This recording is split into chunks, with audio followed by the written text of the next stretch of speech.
Right now, the FBI joins forces with the NYPD in the search for a killer.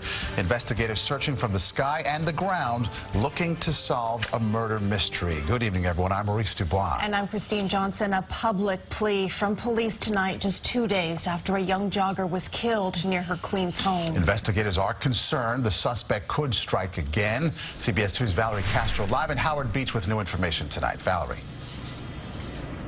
Maurice, this investigation is far from over, and police now believe it may have been a crime of opportunity, likely committed by someone the victim didn't know. Police are now interviewing local sex offenders and day laborers who frequent the neighborhood. Nightfall doesn't mean rest for the NYPD, still working the investigation into who murdered 30-year-old Karina Vetrano. The Howard Beach woman was found strangled and sexually assaulted near her home Tuesday evening. Police now calling the suspect a public threat. We believe there's a severe community threat. As you know, right now we think it's random, so we don't believe it's anybody in her life that's created this. With anyone known to the victim likely ruled out, police say they need the public's help, but few and mostly weak tips have been called in. They're not very informative, and they're all anonymous. The desperation for information has led to an increase in the reward to $10,000. Sources say Vetrano's body was found face down, her teeth broken, her clothing in disarray, after she went for the solo run through the federal parkland near the Belt Parkway around 5 p.m. This woman put up a ferocious fight right to the end.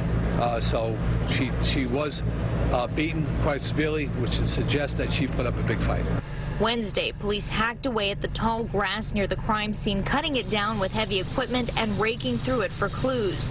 The FBI has been called in to bring special equipment. A city official says the Bureau has provided drones, like this one spotted over the crime scene, to search for evidence. In the neighborhood, residents have wrapped street poles in white to memorialize the victim. The police presence has overwhelmed the close-knit community, wondering who the killer might be. Drug addict or someone outside of the neighborhood. We're just really very scared. Back out here live, you can see police still have their crime scene command post in place. They expect to be here for at least the next several days. Funeral services have been scheduled for Vetrano. They will be held this Saturday at noon at St. Helen Church, not far from her family's home. Reporting live in Howard Beach, Queens, Valerie Castro, CBS 2 News.